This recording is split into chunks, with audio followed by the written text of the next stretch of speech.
जय श्री कृष्ण। अर्जुन के मन में यह सवाल था कि मैं मारूं तो कैसे मारूं, इन सब लोगों की हत्या कर दूं। ये मेरे भाई, ये मेरे बहनों, ये मेरे गुरु, ये मेरे पितामह, ये मेरे शालक, इन लोगों की हत्या से मुझे जो पाप लगेगा और इनके घर में जो दुर्दशा होगी, इस पाप का मैं भागी बनूंगा। अब यहां पर भगवान गीता का उपदेश जब आरंभ करते हैं, तब आरंभ करते ही वो अर्जुन से कहते हैं कि देह तो नश्वर है और आत्मा है अमर, और इसलिए बिल्कुल वैसा ही होगा जैसे हम पुराने कपड़े बदल देते हैं और नए कपड़े परिधान कर लेते हैं।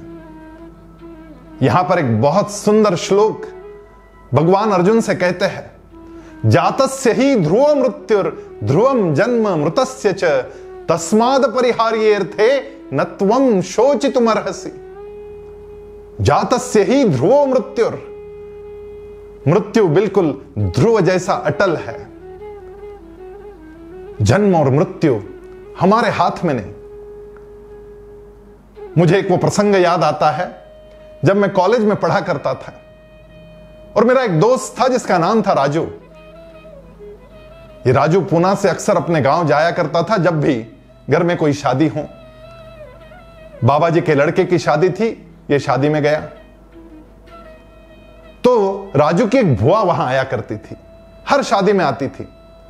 और जैसे ही दुल्हा घोड़ी पर चढ़ता, ये भुआ उसे कहती कि राजू अगली बार नंबर 13 ही। हां, राजू को बड़ा एम्बैरेसिंग लगता कि ये क्या हर बार सबके सामने ऐसी बात करती है। अगली बार मासी की शादी में गया, वहां भी भुआ उपस्थित। जैसे ही घोड़ी पर दुल्हा चढ़ा तो स्वाभाविक रूप से बुआ फिर बोली कि राजू अगला नंबर 13 ही। हां, ऐसा जब 3-4 बार हो गया तो राजू ने सोच लिया कि कभी तो जवाब देना होगा। और एक बार दुखद घटना घट गई। राजू की दादी गुजर गई। राजू फिर गया, बुआ चुपचाप उसके बाजू में खड़ी थी। अब राजू ने मौका देखा और राजू ने कह दिया कि बुआ अगला नंबर 13 ही है, अब घर में सबसे बड़ी तो तू ही है।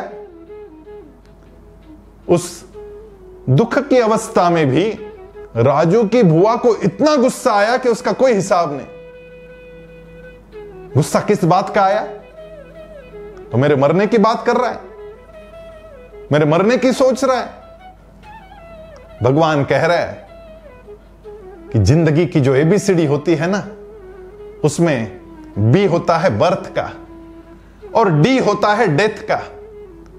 बी और डी, ये बर्थ और डेथ, ये जन्म और ये मृत्यु, ये हमारे हाथ में नहीं है।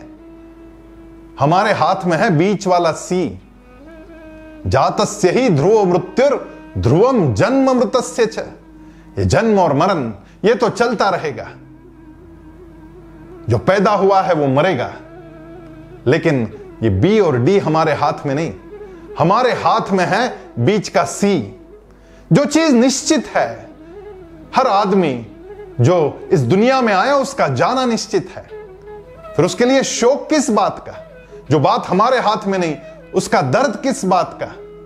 भगवान इस बात को समझा रहे हैं कि जो चीज हमारे हाथ में नहीं, उसके बारे में व्यर्थ शोक करने में क्या मतलब।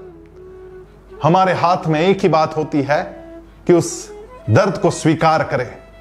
अब उस दर्द को कैसे स्वीकार करें, यह हमारे हाथ में है।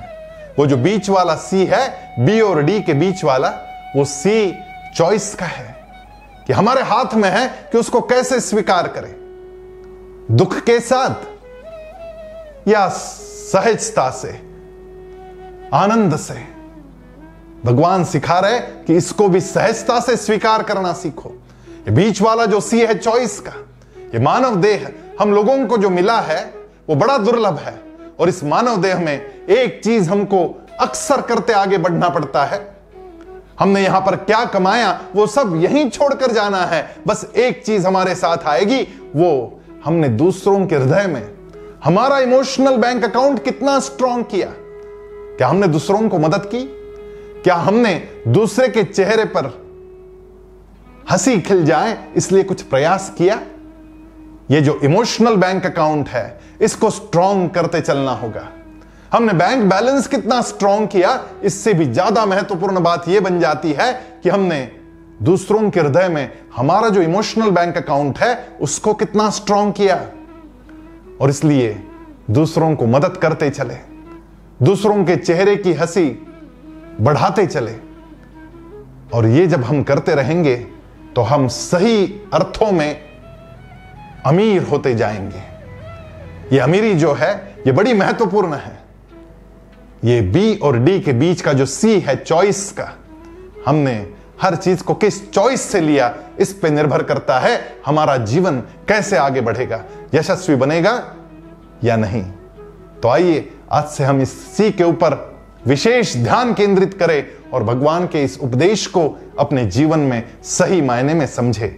जय श्री कृष्ण।